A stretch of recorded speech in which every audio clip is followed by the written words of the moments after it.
মোটামুটি প্রতিদিন আপনি কত কেজি দুধ পান? আমার 100 কেজি সকাল বিকাল। 100 কেজি। 100 কেজি। এর বাছুরগুলা তো মনে রানিং এখন কটা আছে বাছুর? 6-7টা বাছুর আছে না?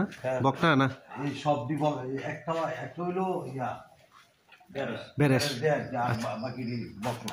এইগুলা আর আপনি নিজের খামার কিন্তু সবগুলা গরু, 2টা গরু শুধু আপনি কিনছেন? 2টা গরু আমার কিনা। এই 2টা গরু না? হ্যাঁ। এই 2টা গরু শুধু আপনি কিনছেন আর বাকিগুলো সব নিজের বাচ্চা? সব আমার নিজের ঘরের বাছুরের।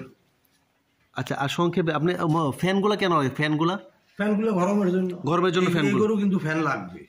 এই কথাটা কিন্তু 100% ফ্যান লাগবে। মানে গরম এখন শীত আসছে, এখন হয়তো বেশিটা লাগে না, তাই না? শীতের জন্য এফেক্ট, গরমের জন্য হবে।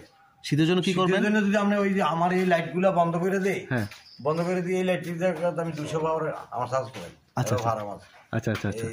200 পাওয়ারের লাইট দিয়ে দিলে হ্যাঁ একটু হিট থাকবে। আচ্ছা, শীতের সময় একটু লাইটটা ব্যবস্থা রাখা লাগবে। লাইটের ব্যবস্থা। আর গরমের সময় এই ফ্যানগুলো আপনার চালু রাখা তাই না?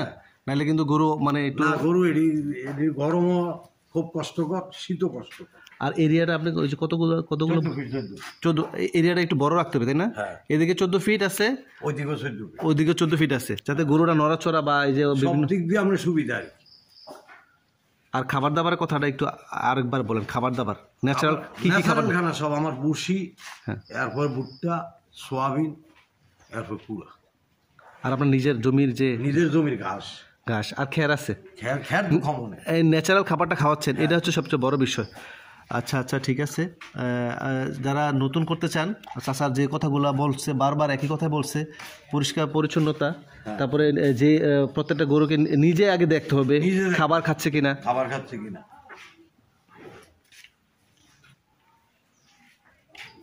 আসসালামু আলাইকুম মহসিন চাচা, আপনার এই যে খামারে আমরা দেখলাম আপনি অনেক কষ্ট করে গরু লালন পালন করতেছেন, তো আপনি তো অনেক বললেন কীভাবে লালন পালন করলেন, তো এটার পাশাপাশি আপনি কি কোনো খামারে কোনো লোন টোন নিয়ে করছেন? না না, আমার কোনো লোন নাই, আমার নিজের চেষ্টা আমি এখন পর্যন্ত আসছি, কিন্তু আমি কোনো লোন নিয়ে আমি ব্যবসা করি না, কথা বলছেন? আচ্ছা আচ্ছা। আর যারা লোন নিয়ে নতুন করে ব্যবসা ধরবো তারা না করাটাই ভালো। আগে খামার 2 সাইডটা দিয়ে করেন, কইরাম খামার টিকান। আচ্ছা, টিকে যদি আপনি ফসল বুঝেন তখন আপনি লোনের চিন্তা করেন। এর আগে লোন নিয়ে খামার করবে, এই খামার টিকবে না। আপনি মানে অল্প শর্ট কথা একটু বলেন, যারা নতুন করতে চান। আমি এর আগেও এই কথাটা আমি আপনাকে বলেছি যে কিভাবে করবে কম, মানে 2 সাইডটা গাভীর মাধ্যমে যদি করে। আচ্ছা আচ্ছা। সবচেয়ে বেটার হলো যদি আমি বেকার, আমি 6টা গাভী ফেলার মতো আমার ক্ষমতা আছে, তো এখানে আপনি 20,000 টাকা সেভ হইব। 20,000 টাকা সেভ হইব লেবারটা। এরপর যদি আপনি এটা দিয়ে যদি দেখেন কি 2 বছরের মধ্যে আপনি একটু ডাবল আপ হইতে আছেন, আপনি গরু 8টা বাড়াইলেন, লেবারও 2 জন রাখলেন, কোনো সমস্যা নেই। কিন্তু আপনি প্রথম থেকে যদি লোন টোন এরপরে আবার লেবার দিয়ে আমরা চালাইতে থাকে, আপনি পুঁজি কিন্তু খাই দিবেন। হ্যাঁ, কি কি জাতের গরু আছে বলছিলেন যেন?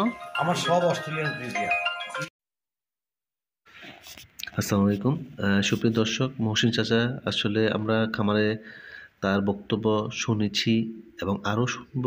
প্রথমেই আমরা জানব কিভাবে আপনি অস্ট্রেলিয়ান ফ্রিজিয়ান খামার করবেন। আপনার কাছে অনেক টাকা আছে, জায়গাও আছে, ঘরও করতে পারবেন। মেইন সমস্যা হচ্ছে আপনি যে খামার করবেন এটা কিভাবে করবেন, এটা করতে কি কি লাগে এবং এটার যত্ন আদি কীভাবে করতে হবে, সব কিছু আপনাকে জেনে শুনে করতে হবে। এই যে মহসিন চাচার ঘাসের জমি, প্রথমে আপনাকে মিনিমাম 40 শতক জায়গার মধ্যে হাইব্রিড ঘাস অথবা নেপিয়ার অথবা জারা ঘাস অথবা হোগাতে মারা নতুন আমেরিকান ঘাস আসছে, সেই ঘাসগুলো আপনার লাগাতে হবে। আপনার খামারের জন্য প্রধান প্রোটিন হচ্ছে ঘাস, কাঁচা ঘাস খাওয়াতে হবে। মহসিন চাচার আমরা কথা শুনবো। ওনার খামারে প্রায় এখানে 30টি গরু রয়েছে। তিনি 2টি গরু দিয়েই শুরু করেছিলেন। নিজের 2টি গরু প্রথম কিনেছিলেন, তারপর আস্তে আস্তে আস্তে আস্তে এগুলা থেকেই আজকে প্রায় ওনার 30টি গরুর মতো গাভী রয়েছে এবং বকনা বাছুরও রয়েছে। প্রথমে উনি একটা কথা বললেন, গাভীর খামার করতে হলে আপনাকে নিজে দেখাশোনা করতে হবে। আপনি নিজে বুঝতে হবে গরুর খাবার দাবার গরু খাচ্ছে কি না, গরু খামারটি পরিষ্কার রয়েছে কি না। এই যে গরুগুলো দেখুন, একদম পরিষ্কার পরিচ্ছন্ন এবং নিচে ম্যাট করা আছে এবং গরুটার প্রত্যেকটা থেকে প্রত্যেকটার দূরত্ব 4 ফিট আছে এবং এই পাশে যে গরুগুলো দেখতে পাচ্ছেন এই দুইটা গরু উনি যেটা বললেন খামারে কোন গরুটা কতটা খাবার খায়, একটা মনে করেন 6 কেজি খাবার খায়, পাশের গরুটা খায় 7 কেজি। এখন যদি আপনি যেটা খায় 6 কেজি এটাকে দিলেন 7 কেজি আর যেটাকে দিলেন 7 কেজি খায় সেটাকে দিলেন 6 কেজি, তখন কি হবে? একটা গরু কম খাবে আর একটা গরু বেশি খাবে। তাহলে তার মধ্যে এখানে কিছু খাবারের ঠিকমতো হবে না, কোনোটা কম খাবে কোনোটা বেশি খাবে। যেই গরুটা যতটা খাবার খায় সেই খাবারটা তাকে দিতে হবে। 2 নাম্বার হচ্ছে পরিষ্কার পরিচ্ছন্নতা। আপনি হঠাৎ করে 2 দিন গরুর খামারে আসবেন না, গরুর খাবার দিবেন না, দেখাশোনা করবেন না, তাহলে গরুর খামার কী অবস্থা হবে? কন্টিনিউ এটা পরিষ্কার পরিচ্ছন্ন রাখতে হবে। 3 নাম্বার হচ্ছে আপনি যে গরুর বিভিন্ন রোগবালাই এগুলো সম্পর্কে আপনার জানতে হবে। গরুর তাপমাত্রা দেখতে হবে বা কোন গরুটা আজকে কম খাচ্ছে সেটা নজর রাখতে হবে। আপনি প্রতিদিন মিনিমাম 2 বার গরুটাকে গোসল করাতে হবে।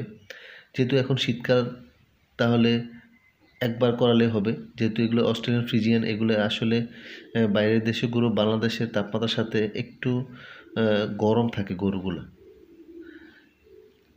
4 নাম্বার হচ্ছে সবসময় গরুর যে ঘরের আশেপাশে যেমন পচা দুর্গন্ধ গোবর আশেপাশে ফেলানো যাবে না।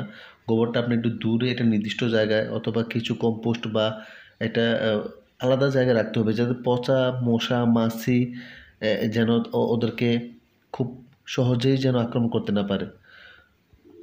এবং মশা মাছির জন্য অনেকেই বলেন ভাই মশা মাছির জন্য কী করব? আপনি ফ্লোর সবসময় পরিষ্কার রাখার চেষ্টা করবেন এবং পাশে দেখুন ওনার কিন্তু অনেক সুন্দর করে ড্রেন করা আছে 2 পাশেই। এই যে দেখুন অনেক সুন্দর ড্রেন, পানিটা সরে যাবে এবং পানিটা যেন নিচের দিকে চলে যেতে পারে, পানিটা জমা থাকা যাবে না। এবং আপনি অকটেন ব্যবহার করতে পারেন সিরিঞ্জ দিয়ে, ফ্লোরে ব্লিচিং পাউডার দিতে পারেন, মশা মাছি একদম কমে যাবে। এবং রাত্রেবেলা ধোয়া সৃষ্টি দিতে পারেন হালকা কয়েল, এইগুলো ব্যবহার করলে আপনার মোটামুটি মশা মাছি অনেক কমে যাবে। আরেকটা জিনিস উনি বললেন গরুর যখনই কোনো সমস্যা হয় আপনি যেটা বোঝেন তো আপনি দেখলেন বা জ্বর নাপা এটা সেটা দিলেন, কিন্তু যখন যেটা দেখবেন যে না গরুটা মনে হচ্ছে খুরা রোগের সমস্যা বা অন্য কোনো সমস্যা যেটা আপনি বুঝতেছেন না, অবশ্যই আপনার যে পশু চিকিৎসক আছে ওনার পরামর্শ নেবেন, ওনাকে দেখাবেন, তারপর আপনি চিকিৎসার জন্য ব্যবস্থা করবেন।